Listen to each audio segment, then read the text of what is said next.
Hello Cat, and welcome to my channel. Today we are playing The Letter. Previously, Luke had a play date with Kylie, and we discovered that she has a doll who tells her to murder her friends with dinosaurs and an imaginary friend.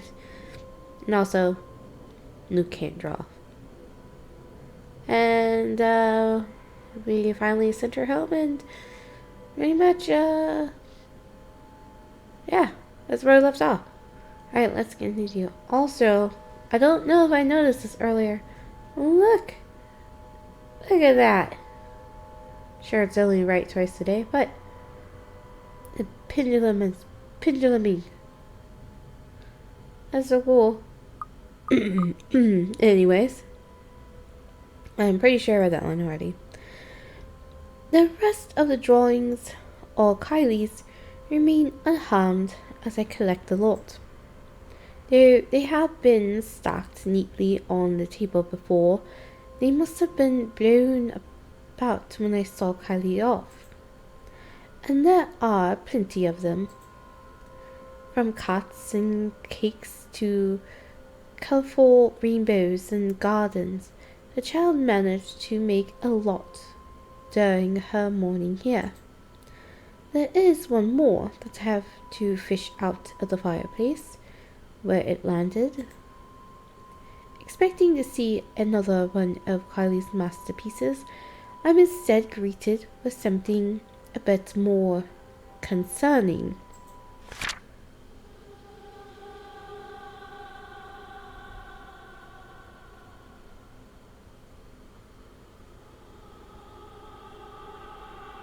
Well then, isn't that wonderful?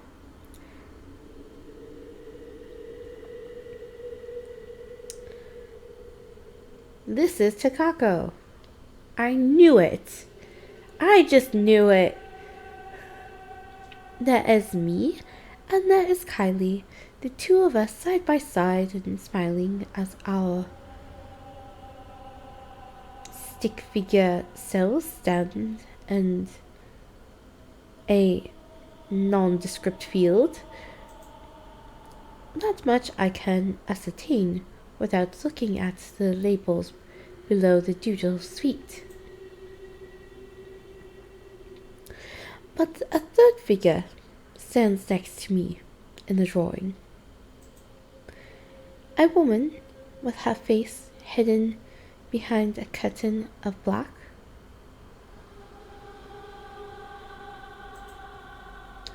Takako is the writing under her supplies. Takako says you're making a really funny face. Achievement unlocked, and I didn't see it on the top.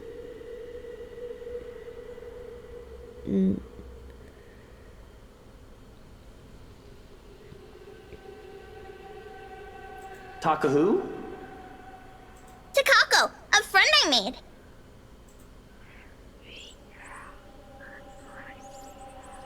Great, and the whispers begin. The hairs on the back of my neck stand on end, and I feel a chill go down my spine. A breath that isn't mine. That has me turning around, expecting, hoping to see someone, anyone, but nothing. And that's when I hear it. Laughter, sweet and merry laughter, ringing from the ballroom. Very loud laughter. Thinking about it has my cheeks burning and my blood running hot. It's as if I'm being mocked. Now we're gonna turn that down a bit.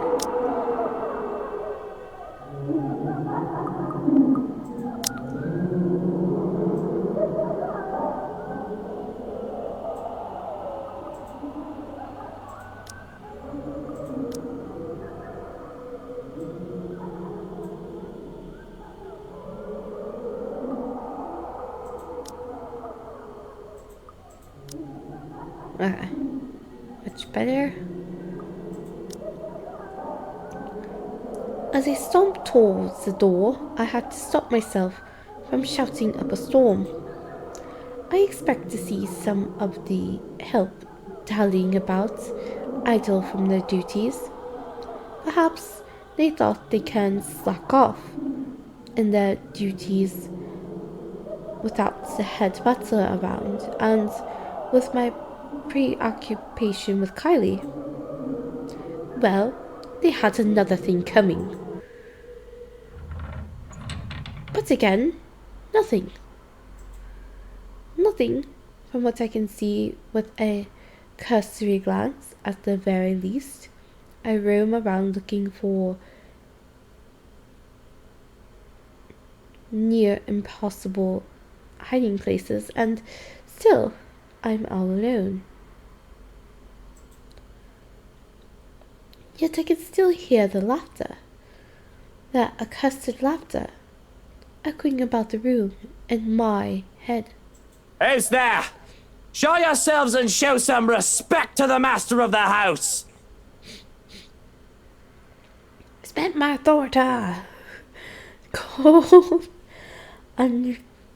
uneasiness settles into my stomach when no one answers. I stumble on my own 2 feet, feeling a wave of nausea coming from nowhere.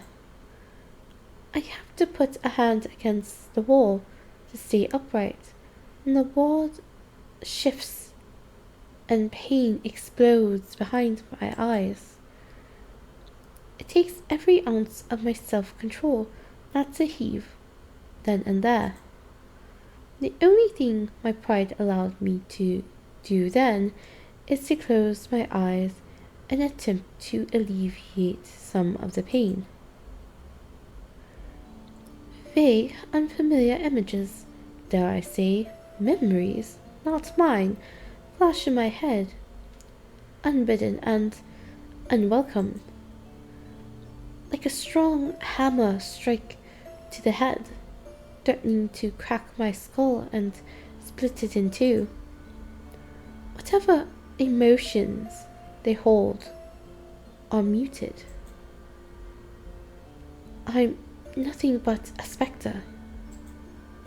Still, its weight feels palpable, though it doesn't take long before these sensations to get into my head, through my eyes and my ears. It creeps and buzzes in spaces between.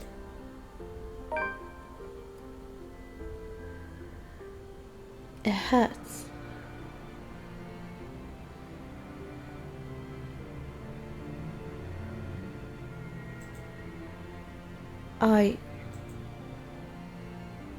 She doesn't want this. You lacked care. You forget your place, and you've indulged yourself far too much in this fantasy of yours.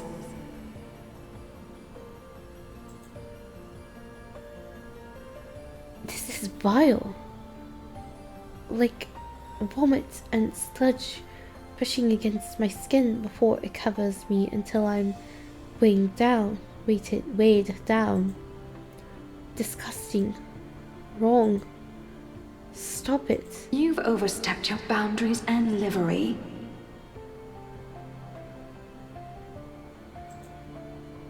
Stop it. This is wrong.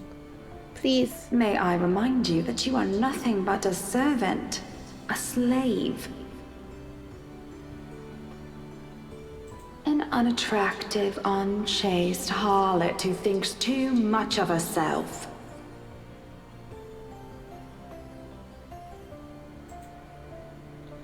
Please, no more. One after another, they come to me, an unending flood that threatens to sweep me away for what feels like an eternity. Each one a show of both joy and suffering for those who have called this mansion their home. Each new scene is like a hammer to the head, threatening to crack my skull and split it in two. I can feel every little emotion in the blurry image that presents itself in my head. I feel a part of these, like I've lived through them, though I know that is not possible. All that anger burns through me. That much is evident, but the pain more so. And above all of it, there are whispers. The voices calling, luring, until one image emerges, vivid, contrast with the others. When there's a shout of joy, my eyes snap open, looking for the culprit. That's when the whole room just changes. Everything is the same, yet everything isn't.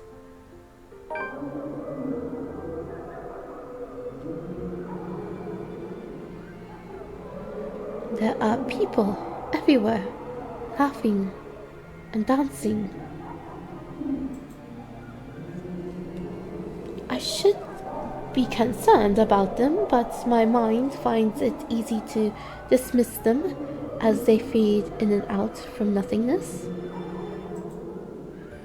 Instead, I find my concentration drawn to a man and woman, though one can only call them a lord and a lady, going by their clothes.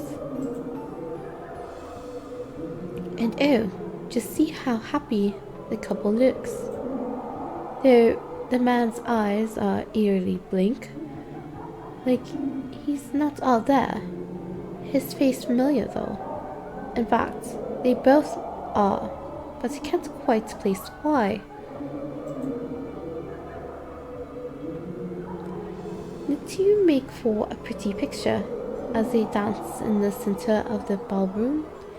Even the phantom crowd attention stay on them. It reminds me so much of Hannah and I during our early days of our marriage. The honeymoon years, they call it. We were happy then, too. All smiles and her sunshine. Even with the morning dreary weather, the normal dreary weather. Younger, we had less to worry about, or at least thought that way. I wished we could go on that way, even with all that I did and had to do. But life has a way of catching up. There was work to be done. Although we had to stay loving, perfect couple in public, I could not afford to look so weak. To appear tied down to someone else, to those who knew who I really am, I had to harden my heart when I have business, but it hadn't always been so easy to just switch that part of me on and off. I should be concerned about their intrusion too. Ask what the bloody hell they are doing in my house, throwing a party as if they own the place. Ask myself, how the fuck didn't notice what was going on before when the parlor and the foyer are both only a few doors away. But I had the feeling that yelling and screaming at them won't do much of anything. Anyway, none of the other have given me notice. I realize this might not even be real. It dawns on me that these two are the people from the paintings, the ones all over the mansion. Which makes sense. I don't think I'm imaginative enough to make all this up on my own. This must be a dream. Or a really horrible high. Just then I can feel eyes on me. As I contemplate the absurdity of the situation, yet I find difficulty in trying to tear my eye away from the two dancing. I manage, and I regret looking away.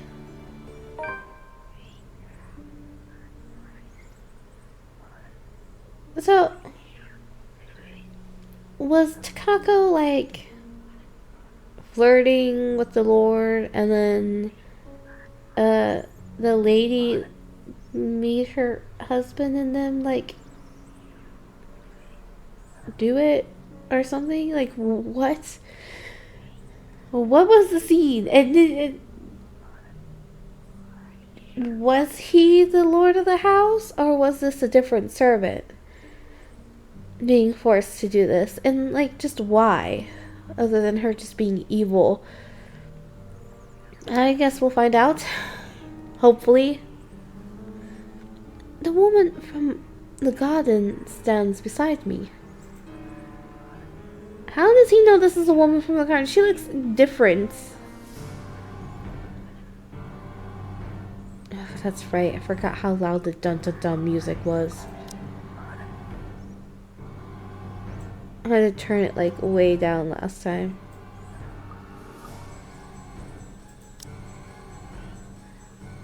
Like absurdly loud. Okay. I can hear her rattling breath, mincing and chilling. Everything in me screams to run, but something pins me to the spot as she just looks at me, watching and waiting. The clamor of the voices filled the ballroom. Although they say such welcoming words, I do not feel comforted by the madness I'm experiencing. The joyous voices turn sinister and foreboding to my ears. The chorus of people that shouldn't exist threaten to overwhelm me, drown me even as I stand on dry land. The music still plays as the phantom quartet continues while I stand here, vulnerable and afraid. The dance has already ended, and I'm afraid that I might just be tonight's entertainment. Attention is all well and good until bollocks like this goes down. These phantom people watch me, thousands of eyes scrutinizing, though they cheer for my return, cajole me to dance and join the merriment. There are eager hands all over, pulling me in every direction, but they do not move me enough to remove me from the woman's gaze. Listen! Can you not hear them as they welcome you home? Your kind, our kind. You're one of us, my love. We are bonded by the blood we share. Is he a descendant? I thought they had no kids. The lord and lady. If I thought the voice were overwhelming before, it is nothing compared to how they are now. The voices are loud, speaking in unison and echoing ever on the spaces of my mind. They welcome me back as if I've always belonged, as if I was meant to be here in the first place. They call me all these titles and names that do not belong to me, and that man's face, the one with the empty eyes, flashes again before me. Once fleetingly, like a new memory having burned itself in my mind. I have to struggle for air when I come back to myself after. I'm not. This isn't. The welcomes turn into screams at my protest, pained and desperate, pleas for my help, telling me that it is my duty to stay, telling me that I belong among them, to them. Gentle touches turn near threatening, the warning scratches and the baring of teeth by predators before they truly mean someone. My mouth goes dry as I struggle to speak, so sense in this hallucinatory madness, but I don't get the chance as they drown out my voice. Our lord, my prince. At her words, there is a compulsion to stay. Though my heart races in my chest, the fear I should be experiencing refused to register in my head. Mind and body war with each other, nearly tearing me in two. Oh, you finally returned to us.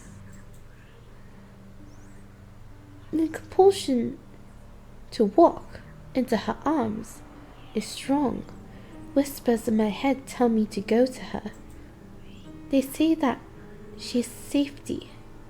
She is home and heart. We have been waiting for so long. We who? Who is we? But repulsed at these thoughts, I wrench away and turn with a small gasp. Without hesitation, I start to make a run for it. I nearly falter when an angry shriek pierces the air, inhumane and monstrous. I don't dare look back. I just run. I didn't care if this is a drug-induced hallucination or not. Just run. Out to the ballroom and out to the parlor. It's only then that I bother to look back, hoping and praying to the God I scorn that it did not pursue me. Would have run all the way out to the mansion too, if only someone didn't get in my way. I collided with a body much larger than mine and fell back to the ground, head spinning as I look up at the stained glass. And there's also a journal entry that I can read now that I'm not hearing thump thump thump thump thump thump thump thump thump thump thump thump thump. Okay. Where are we? Yep, eyeballs. Stuff. Nothing.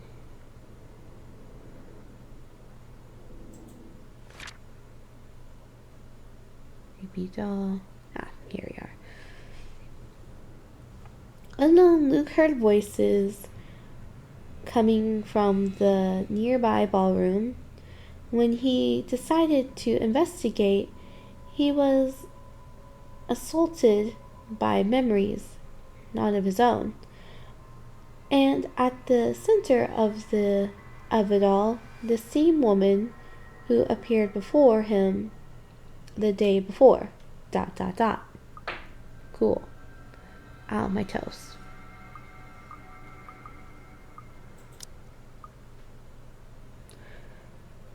Turning my head to the side replaces the colorful sight with a pair of shiny black shoes.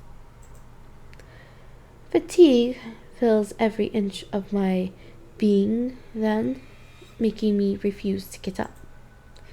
Meanwhile, a A familiar head of ginger hair looks down at me in bemusement. You really must look where you're going if you insist on running about. Do tell, where is the fire? Oh, thank God you're here.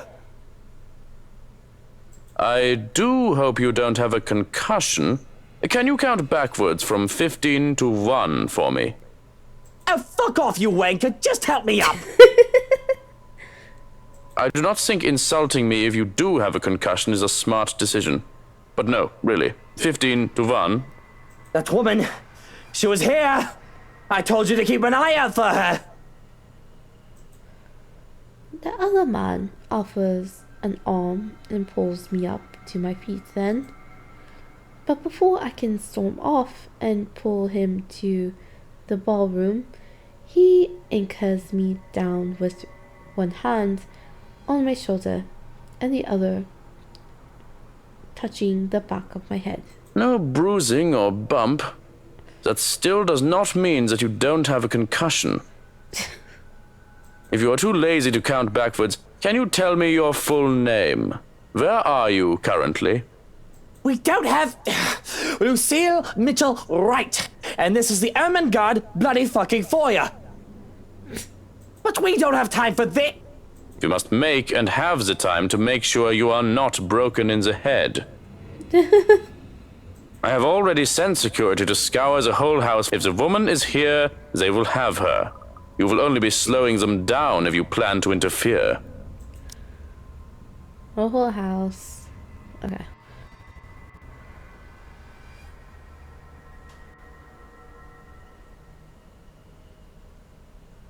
There we go. I have already sent security to scour the whole house when I saw you running out of the parlor, Dummkopf.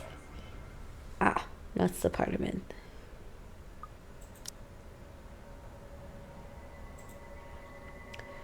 When he points that out, I realize that there are guards starting to filter into the house as we speak, with some already searching the nearby rooms. Armed and uniformed men go about in pairs, making it so the house is in a flurry of activity. He lets go of me then, with the knowledge that I'm not going to keel over anytime soon. I was hoping that you would be tired from dealing with the young miss on my return. Instead, you come running and hit your head. Such a troublesome boy. Shall I be carrying you to bed, too?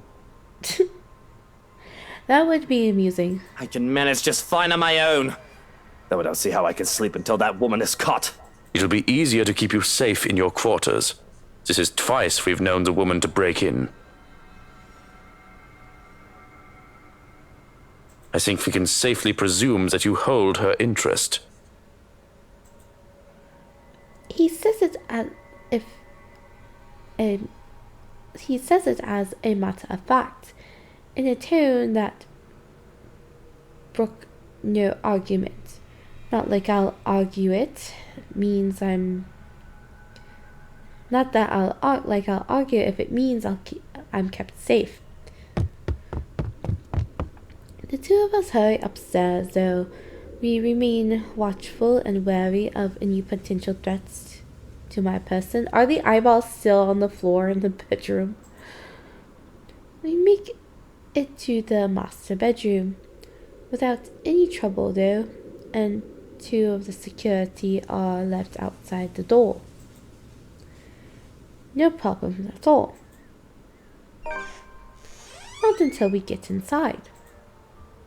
Johan's eyes scan the room wildly, a look of dread on his usual stoic face. And I don't understand. For a moment, looking around the bedroom, it's empty. But then I realize. Where's Hannah? She came home with you from the hospital, didn't she? She's supposed to be here. I sent one of the maids to accompany her here, to let her rest. I feel the color drain from my face when he raises a hand to stop me from charging out of there. Stay. I'm not staying in here while Hana stays out there. Dun, dun, dun. We're gonna see what happens in the next episode. If we find Hana or not. I assume the ghost has her, but you know, it's because I played Ashton's route first, I guess. Anyways, if you haven't already, like, comment, subscribe, and have a wonderful morning, evening, afternoon.